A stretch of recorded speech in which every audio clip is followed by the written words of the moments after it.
बिस्मिल्लाहिर्रहमानिर्रहीम। आप देख रहे हैं प्रोग्राम द क्वेश्चन इज और मैं हूं आपका आज का होस्ट एहसन महमूद। शायान अब्बासी साहब, आपसे मेरा पहला सवाल ये है कि जैसे कि ये सारी सूरत आपके सामने है, तो आपको क्या लग रहा है कि जो पेट्रोल महंगा हो रहा है इसके पीछे जो इंटरनेशनल कीमतें बढ़ रही हैं, या कि वो पुरानी सियासत पहले पेट्रोल महंगा करके फिर नवाज शरीफ को हमें दिखा के बच्चों को डरा के और फिर सस्ता करके वोट लेने की कोशिश की जा रही है?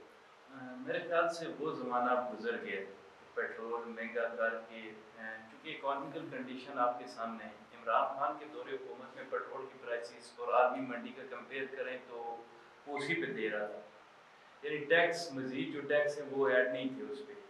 लेकिन पीडीएम की हुकूमत आने के बाद उसने टैक्स इजाफी चार्जेस इस पर लगाए, जिसकी वजह से पेट्रोल की प्राइस आउट ऑफ कंट्रोल हो गई है। तो मेरा नहीं ख्याल कि अब वो कंट्रोल हो पाएगी इस टाइम।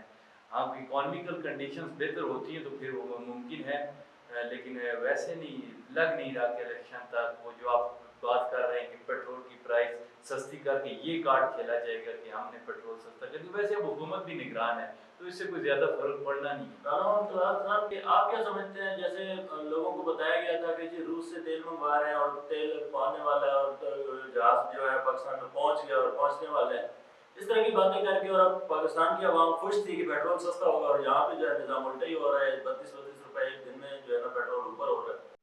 सर देखें, नो डाउट पूरे पाकिस्तान के अंदर एक फिल्म चलाएगी कि और जितने भी पीडीएम के लोग हैं, बड़े बड़े सियासतदान हैं, उन्होंने एक ही बात कही कि आगे पेट्रोल सस्ता होने जा रहा है और आवाम भी उससे खुश हुई कि चले शुक्र है हमारा पेट्रोल सस्ता होगा। और उसमें जो बात की कि रूस से तेल आ रहा है, और अब देखें जैसी सारी फिल्म चलाएगी और उसके बाद हुआ ये कि पेट्रोल जो है वो रूस से तेल आने के बावजूद भी, और पेट्रोल की प्राइस एक दिन के अंदर आप सुबह उठते हैं और रात को सोते हैं और सुबह उठते हैं तो पता चलता है 32 रुपये पेट्रोल बढ़ गया। तो होना तो ये चाहिए था कि पेट्रोल कम होता, क्योंकि वहां से है। अब देखिए कुछ लोग ये भी कहते हैं कि जो पेट्रोल हमसे मंगवाया गया वो सारा क्रूड ऑयल है।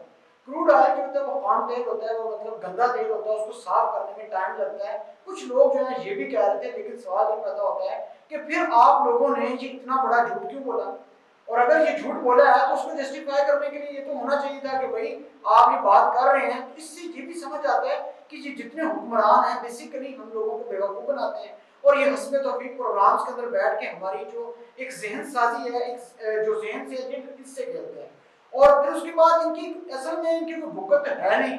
और अगर ये आवाम के अंदर जाए तो इनको लग पता जाएगा, ये टीवी पे बैठ के झूठ बोलते हैं, और ये सारा जो टोपी ड्रामा चाया गया कि पेट्रोल आएगा उससे कम होगा। और देखिए उसमें सवाल ये भी पैदा होता है कि कितना तेल मंगवाया, ये सारी टीवी चैनल्स पे देखा, क्या आपने देखा आते हुए?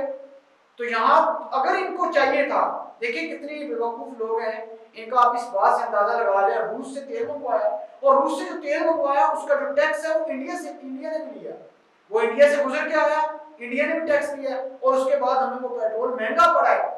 और उसका ये नतीजा निकला है कि आज हमें भी पेट्रोल महंगा मिल रहा है। ये सिर्फ एक चुनन था जो कि आवाम को बनाया गया, और उसका नतीजा आपने देख लिया। अच्छा, इसी के साथ शायद साहब आपके साथ मेरा ये सवाल है कि नवाज शरीफ के आने के बाद अक्सर लोग कह रहे हैं कि पाकिस्तान में जो भी ये महंगाई है इस तूफान को कम कर दिया जाएगा, तो आप क्या समझते हैं कि नवाज शरीफ के आने के बाद पाकिस्तान में सिर्फ केसेस शुरू हो जाएंगे या कोई महंगाई के ऊपर भी बात होगी? सबसे पहले तो एहसन साहब बात यह है कि नवाज शरीफ साहब आ रहे हैं पाकिस्तान, निगरान वज़ीर आज़म अनवर उल हक काकड़ साहब हैं, तो नवाज शरीफ किस हैसियत में महंगाई कम करेंगे? अच्छा, उसमें देखें जी, इन्होंने कहा है कि नवाज शरीफ कैसे महंगाई कम करेंगे। इनसे पूछे कि जो पिछले 1.5 साल के अंदर जो पीडीएम था उसका जो वज़ीर आज़म था वो कौन था, जो कि सारे के सारे फैसले 1 साल के अंदर 1.5 साल में से पता कर लें कि कितनी बार ये लंदन गए हैं, ये फ्री गए हैं, वहां से फैसले होते गए हैं। तो फैसले कौन करता रहा? नवाज शरीफ करता रहा। जब वो फैसले करता रहा तो महंगाई भी तो इन्हीं के ज़िम्मे है ना। तो ये कैसे कह सकते हैं कि आपके पास कि भाई ये नवाज शरीफ जिम्मेदार नहीं है, निगरान हुकूमत जिम्मेदार है? असल में निगरान सेटअप तो उनका एक काम है, एक वक्ती टाइम को सेटअप को लेके चलना, एक स्ट्रक्चर उनका काम नहीं बनाना। उनका काम नहीं है कि इकोनॉमी को सेट करना, इकोनॉमी तो सेट करनी इन्हीं सियासतदानों ने जो 40 साल से बेड़ा गर्क कर दिया है इन लोगों ने। ये कैसे कह सकते हैं कि आपके पास तीन दौरे हुकूमत इन्होंने गुजार लिए हैं और उसका नतीजा क्या निकला है? नतीजा सिर्फ एक निकला है, इनके फैमिलीज बाहर हैं, इनके बच्चे बाहर हैं,